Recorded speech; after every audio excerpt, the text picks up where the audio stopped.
Hello guys and welcome to Skynomics academy. My name is Sunil Kumar Yadav और आज हम लोग अमांडा के बारे में पढ़ेंगे। मतलब एक पोयम है अमांडा, ठीक है। वो जो 10 सीबीएसई के लिए इम्पोर्टेंट है चैप्टर। तो यहाँ पर इस कहानी में हम लोग क्या पढ़ेंगे, देखिए। जनरली हो सकता था या डायरेक्टली हो सकता था कि हम यहाँ पर एक एक स्टैंजा लाते हैं, आप लोगों को एक्सप्लेन करते हैं, लेकिन स्टैंजा से आपको एक तरीके से ओवरव्यू तो मिल जाता, लेकिन यहाँ पर जो होगा वो आपको ओवरव्यू के साथ साथ आपको पता चलेगा कि आंसर राइटिंग किस तरीके से किया जाए। फिर उसके बाद जब मैं आंसर क्वेश्चन आंसर कराऊंगा, तब फिर वहां पर प्लॉट वगैरह लाकर या फिर पोयम का जो लाइन आता है वो लाकर उसमें लिखा रहता है ना कि हु सेड टू होम, ऐसे करके वो आपको लिखना होता है। तो वो चीज मैं वहां पर डिस्कस करूंगा। तो अमांडा अपने आप में ही एक इम्पॉर्टेंट पोयम है जहां पर बताया गया है कि किस तरीके से जो बच्चे होते हैं वो अपनी माँ बाप की बातों को एक तरीके से ये सोचते हैं कि यार क्यों बोल रहा है मेरा माँ बाप इतना, क्यों बोल रहा है मेरा टीचर इतना, ठीक है। जनरली हम लोग जब बचपन में रहते थे, यार झूठ में चिक चिक चिक चिक कर रहे हैं ये लोग, ठीक है, क्यों झूठ मूठ में ये बात, वो लोग अपने ख्याली पुलाव की दुनिया में रहते हैं।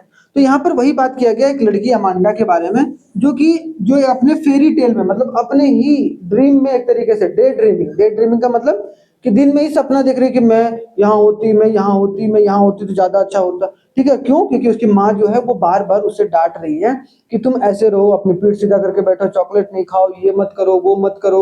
बहुत सारी चीजों में इसको एक तरीके से रोकने की कोशिश की जा रही है। तो चलिए थोड़ा सा हम लोग देखने की कोशिश करते हैं।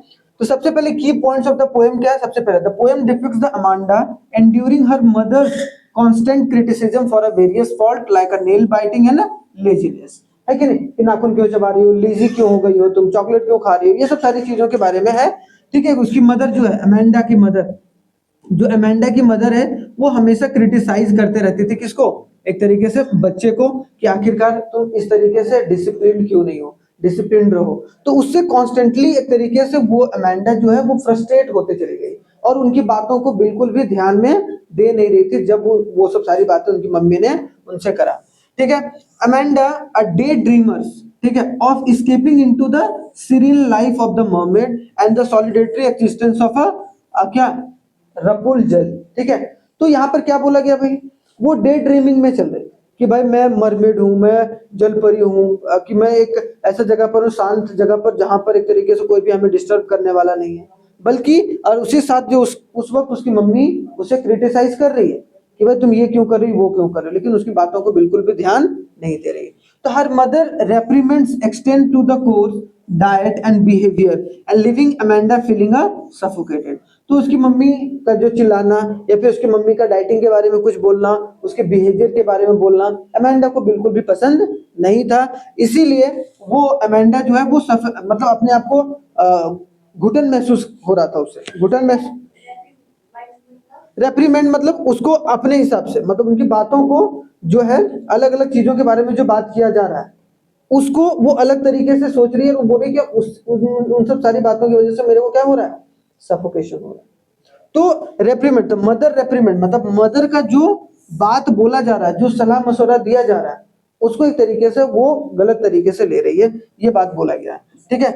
सी imagine freedom as an orphan, वो ये भी इमेजिन करती है कि मैं काश में अनाथ होती, मैं अकेले रहती, मेरे माँ बाप नहीं होते हैं, ये सब भी एक तरीके से हो जाती।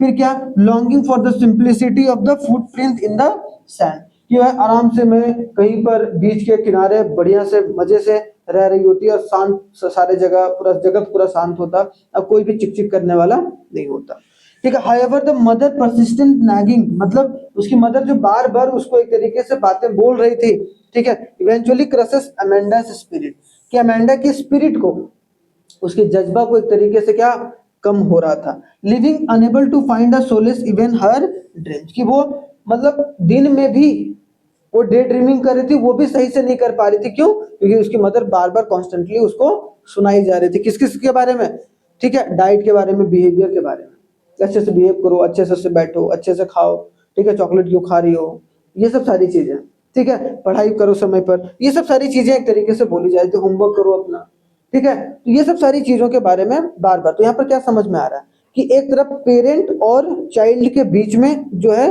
वो एक तरीके से कन्वर्सेशन है, तो पेरेंट्स कुछ बोलना चाह रहे हैं लेकिन बच्चा जो है वो अपने डे ड्रीमिंग में ही खोया हुआ है।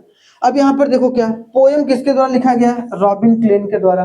इसने फोकस करा है inner world of the young child, कि अमेंडा जो है उसको कोई फर्क नहीं पड़ रहा है कि भाई आखिरकार उसकी मदर क्या बोल रही है, वो अपने ही इनर वर्ल्ड में खुश है। क्या है भाई, अपने इनर वर्ल्ड में क्या है, खुश है, और उसको ध्यान में रखकर खुश होते जा रही है। आई बात समझ में। Explore the Amanda's thought, emotion and her inner struggle. तो यहाँ पर इनर स्ट्रगल भी था भाई, इमोशन भी दिख रहा था, और अमेंडा के थॉट को भी यहाँ पर बताने की कोशिश की गई है। अगर देखा जाए highlight the conflict between the childhood freedom and the parental expectation. देखो दोनों चीज, अगर कोई बोलेगा कि इसमें की जो पॉइंट है वो क्या डिस्कस किया गया है पोएट के थ्रू, तो पोएट ने ये डिस्कस करा है कि जो चिल्ड्रन का फ्रीडम है, बच्चा क्या चाह रहा है भाई कि मेरे को क्या मिले, चाइल्ड क्या चाह रहा है, फ्रीडम मिले। लेकिन जो पेरेंटल एक्सपेक्टेशन है, पेरेंट्स क्या चाह रहा है, एक्सपेक्ट क्या कर रहा है, पेरेंट्स एक्सपेक्ट क्या कर रहा है भाई कि भाई मेरा बच्चा एक अच्छा बिहेवियर अपनाए, अच्छे तरीके से पढ़े, अच्छे तरीके से लिखे। लेकिन जो चाइल्ड है वो अपने फ्रीडम के बारे में हमेशा सोच रही है कि वो एक तरीके से हमें दबाने की कोशिश की जा रही है, हमें सोचने का मौका नहीं दिया जा रहा है, या फिर हमें आगे बढ़ने का मौका नहीं दिया जा रहा है। तो इस तरीके the poem reflect the generational conflict, generation ना, कि मेरे माँ बाप जो सोच रहे हैं और जो बच्चे सोच रहे हैं उन दोनों में गैप है। बच्चे, माँ बाप सोच रहे हैं कुछ और, बच्चा कुछ और सोच रहा है। तो यहाँ पर दोनों गैप, मतलब क्या, चिल्ड्रन का डिजायर फॉर इंडिपेंडेंस, कि मुझे आजादी चाहिए, आजादी चाहिए, फ्रीडम चाहिए, अपने अपने हिसाब से मैं जी सकती हूँ, ठीक है, जी सकता हूँ। तो इसके बारे में डिस्कस किया गया। अगर यहाँ देखा जाए मेन कैरेक्टर कौन कौन है भाई इस पूरे पोएम में, एक तो अमेंडा है और दूसरा कौन है, उसकी मदर है। अब अमेंडा द यंग गर्ल है जो कि सेंट्रल कैरेक्टर है पोएम का, ठीक है। उसके बाद अगर बोला जाए यान्स फॉर फ्रीडम, जो कि किसके लिए तड़प रही है, फ्रीडम के लिए, ठीक है, और किसके लिए, इंडिपेंडेंस के लिए, और सेल्फ एक्सप्रेशन, ताकि हमें सेल्फ एक्सप्रेस कर पाए हम अपने आप को, कि मैं अपने आप में जो हम चाहे वो करें, ठीक है। इसके बारे में पूरा जो कहा है या पूरे पोएम में सोच रही है कौन, Amanda. Imagine a life beyond a constant of her mother rules, कि मदर के रूल्स के खिलाफ जो है वो एक सपना दिख रही है, मैं जल परी हूँ, मैं एक खुले मैदान पर जो है सैंड के किनारे बैठा हुआ, बीच के किनारे, वो बढ़िया से मजे से जो है वो चिप्स खा रही हूँ। ये चिप्स खा रही हूँ नहीं बोला गया इसमें, लेकिन मतलब उस तरीके का फ्रीडम कि मैं अपने हिसाब से जो मन चाहे वो कर सके हर मदर। लेकिन उसका मदर का एक्सपेक्टेशन क्या है, represents authority and societal expectation. सामाजिक रूप से क्या उसको एक अच्छे तरीके से बिहेवियर करना चाहिए, और साथ ही साथ क्या है, अथॉरिटी, कि उसको निर्देश दे रही है कि तुम ये क्यों नहीं करती, तुम ये क्यों नहीं कर रही, ठीक है। रिपीटेडली स्कोल्ड, मतलब बार बार उसको डांट रही है Amanda for her behaviour and perceived disobedience, उनकी बातों को ध्यान भी नहीं। जब बहुत बार, जब लास्ट स्टैंजा में देखने को मिलता है बहुत बार, जब अमेंडा को उसकी मदर बोलते रहती है तो वो बातों को सुनती नहीं है, तो ये भी बात बोलती है कि तुम मेरी बातों को सुन क्यों नहीं रही हो, क्या हो गया तुम्हें। तो ये भी मतलब क्या है कि एक तरीके रिपीटेडली स्कोल्ड किया जा रहा है, डांटा जा रहा है किसको, अमेंडा को, for her behaviour and perceive disobedience, ठीक है, किसके लिए, डिसोबीडियंस, कि वो डिसोबे कर रही है। अमेंडा वॉइस और थॉट, अमेंडा का क्या थॉट है, अमेंडा का ये थॉट है कि reflect Amanda desire to escape the limitations imposed on her by her mother. उसका तो यही एक्सपेक्टेशन है ना, ये सब सारी चीजों का ख्याली पुलाव, डे ड्रीमिंग का मतलब क्या है कि भाई वो मदर के जो लिमिटेशंस है, जो मदर उसके ऊपर थोपना चाह रहे हैं रूल्स एंड रेगुलेशन, उससे वो क्या हो पाए, फ्री हो पाए, यही बात है। उसके बाद express her imaginations and dreams of a different and freer life, वो ये सब सारी चीजें ड्रीम कर रही हैं जिससे वो अपने लाइफ को फ्री महसूस कर पाए, अपने लाइफ में फ्री महसूस कर पाए। आगे देखो भाई, प्लॉट ऑफ द, यहाँ पर poem is a conversation between Amanda and mothers, अभी हमने बताया। इमेजिन्स एन आइडियल लाइफ, जैसे सी फैंटेसाइज, अमेंडा क्या फैंटेसाइज करती है, about being a mermaid free from rules and living in a distant land as a orphan, एक ऐसा अनजान जगह पर है, अनाथ के जैसा। तो यहाँ पर जनरली क्या, एक तो फैंटेसाइज करती है वो मरमेड, जल परी, ठीक है, कि कोई जहाँ एक ऐसा जगह जहां पर कोई रूल्स एंड रेगुलेशन ना हो, वैसे जगह पर अगर हम चले जाएं, ठीक है, वो अपने आप को इमेजिन कर रही है जब उसकी माँ उसको डांट रही है। लिविंग इन अ डिस्टेंस, एक ऐसे जगह पर जाकर है जहां पर एक तरीके से मैं ऑर्फन के जैसा रहूं, जिसका कोई भी माँ बाप ना हो, अनाथ के जैसा जीना। और क्या, see dreams of skipping a restriction, कि वो किससे भागना चाह रही है, रेस्ट्रिक्शन से, और finding freedom in this imaginative world, जो इमेजिन कर रही है उसमें इन सब सारी चीजों से भागना चाह रही है, ठीक ठीक है। द पोएम एक्सप्लोर द अमांडास जो है, अमांडास इंटरनल फीलिंग। तो यहाँ पे इंटरनल फीलिंग कि भाई मदर का जो एक्सपेक्टेशंस और अमेंडा का डे ड्रीमिंग के बीच में कॉन्फ्लिक्ट है। ये कुछ और चाह रही है, अमेंडा कुछ और चाह रही है, मतलब जनरेशनल गैप की वजह से देखने को मिलता है।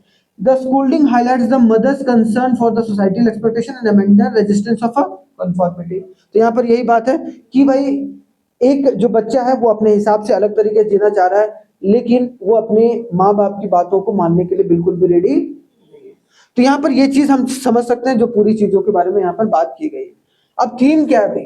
अब अगर थीम पूछे तो थीम तो हमने बहुत सारी चीजों को देख लिया। थीम में दो चीज है, कंट्रोल, और कंट्रोल कौन कर रहा है? पेरेंट। ठीक है, ठीक है। कंट्रोल किसको किया जा रहा है? अमेंडा को। किसके थ्रू? मदर, हाँ, पेरेंट्स के थ्रू। एंड फ्रीडम, फ्रीडम कौन चाह रहा है? अमांडा। ठीक है, वो इतनी छोटी सी, अब 10-12 साल के बच्चे रहते हैं, हम यही सोचते हैं माँ बाप झूठ बोल रहे यार, आराम से ना मजे से रहते हैं हम लोग, तो मजे से जीते, लेकिन ऐसा कभी होता नहीं। ठीक है, क्योंकि आप मजे से जीने के चक्कर में आपको बहुत सारी चीजों का सामना भी करना पड़ेगा। तो वही बोला जा रहा है कि showing the Amanda's desire for a independence against her mother's strictness, कि अपनी मदर की स्ट्रिक्टनेस से, अपनी मदर के कंट्रोल से उसको फ्रीडम चाहिए। पहली बात तो ये। दूसरा, it also reflect the challenges of parenting. आजकल कितना कठिन हो गया है बच्चों को संभालना। पहले बच्चों को 4 थप्पड़ मारो बैठा रहता था, आज 4 थप्पड़ मारो झोला पोते लिया घर से बाहर निकल गया, माँ बाप को डर लगा रहता है। तो आजकल का जमाना अलग तरीके से, ऐसा नहीं है कि सारे बच्चे ऐसे, लेकिन उसमें से बहुत सारे बच्चे हैं जो ऐसे बिहेवियर करते हैं। तो हमें ऐसा नहीं करना चाहिए। ठीक है, हमें एक तरीके से अपने पेरेंट्स की बातों को सुनना है, और एक तरीके से अगर कोई बात उनका पसंद नहीं आ रहा तो आप उनसे कन्वर्सेशन में ला सकते हैं बातों को। तो यहाँ क्या बोला जा रहा है? Challenges of parenting and the balance between the guidance and child autonomy. कि देखो, एक पेरेंट को पेरेंटिंग किस हिसाब से करना चाहिए। अगर बोला जाएगा भाई यहाँ पर और क्या बताने की कोशिश की जा रही है, तो यहाँ पर ये बताने की कोशिश की जा रही है कि पेरेंटिंग जो है अच्छे तरीके से, पेरेंटिंग कौन होता है भाई? किसी को कंट्रोल करना पेरेंटिंग नहीं होता है। पेरेंटिंग का मतलब है बैलेंस रखना किसके बीच में? गाइडेंस, कि आप उसको गाइड भी कर रहे हो और आप उसको क्या कर रहे हो? आप उसको ऑटोनॉमी भी दे रहे हो, फ्रीडम। ठीक है, गाइडेंस के साथ उसको ऑटोनॉमी भी दे रहे हो, थोड़ा सा छूट भी दे रहे हो। तो बहुत इंपॉर्टेंट है ये। उसके बाद मैसेज क्या था? Poem stress on the importance of कि बैलेंस, कि भाई हमें गाइडेंस और फ्रीडम, मतलब कंट्रोल और फ्रीडम के बीच में एक बैलेंस रखना चाहिए। अगर कोई भी ज्यादा या कम हो गया तो बच्चा बिगड़ सकता है। ठीक है, ऐसे कर कर। ठीक है, इन पेरेंटिंग ओवर बियरिंग कंट्रोल, अगर मान लो कि बहुत ज्यादा आप कंट्रोल करने की कोशिश कर रहे हो, बहुत ज्यादा, ये मेरे हिसाब से चलो, अपने हिसाब से कुछ कर ही नहीं सकते हो, तो can lead to the frustration and hinder emotional growth. तो उससे हो सकता है कि फ्रस्ट्रेशन पैदा हो, जैसे अमेंडा में हो रहा था, और जो इमोशनल ग्रोथ है वो एक तरीके से नहीं हो पाएगा। ठीक है, while nurturing and understanding and foster a healthy development, जब आप उसको एक हेल्दी डेवलपमेंट करना चाह रहे हो किसी भी बच्चे का, तो ये बात बोली गई है। दूसरा, parents should encourage the independence while offering the support and the love allowing the children to grow and express their individuality, कि पेरेंट्स को क्या करना चाहिए? इंडिपेंडेंस। अब लेकिन इसका मतलब क्या बच्चे निकाल लेते हैं, अभी 10वीं क्लास के बच्चे देख रहे होंगे, या फिर आप लोग समझ, इंडिपेंडेंस मतलब मेरे को खुला छूट मिले, ऐसा नहीं। कि कभी कभी आपको कि अपनी भी एक तरीके से आपको, आपकी बात को पेरेंट्स सुने, वो जरूर पेरेंट्स को करना चाहिए। ठीक है, जिसके वजह से ताकि बच्चा जो है वो ग्रो हो पाए, है ना। बच्चा ग्रो कब होगा? मान लो किसी पे एक तरह से टीचर पढ़ा रहा, सवाल नहीं पूछा जा रहा है, या तुम लोग कोई पेपर नहीं होता मान लो, तो तुम्हारा ग्रो हो पाता? ग्रोथ हो पाता? नहीं पता, सिर्फ तुम एक तरफ से सुन रहे हैं। तो ये समझने में, तो ये पूरे अमेंडा की कहानी है जो कि आप समझ सकते हो। ठीक है, बहुत इंपॉर्टेंट है। ठीक है, चलिए, थैंक यू वेरी मच, जय हिंद। मिलते हैं नेक्स्ट क्लास में, जो कि अपने आप में इंपॉर्टेंट होगा। नेक्स्ट चैप्टर कौन सा पढ़े? नेकलेस। कल हम लोग नेकलेस चैप्टर को डिस्कस करेंगे। ठीक है, चलिए, थैंक यू वेरी मच।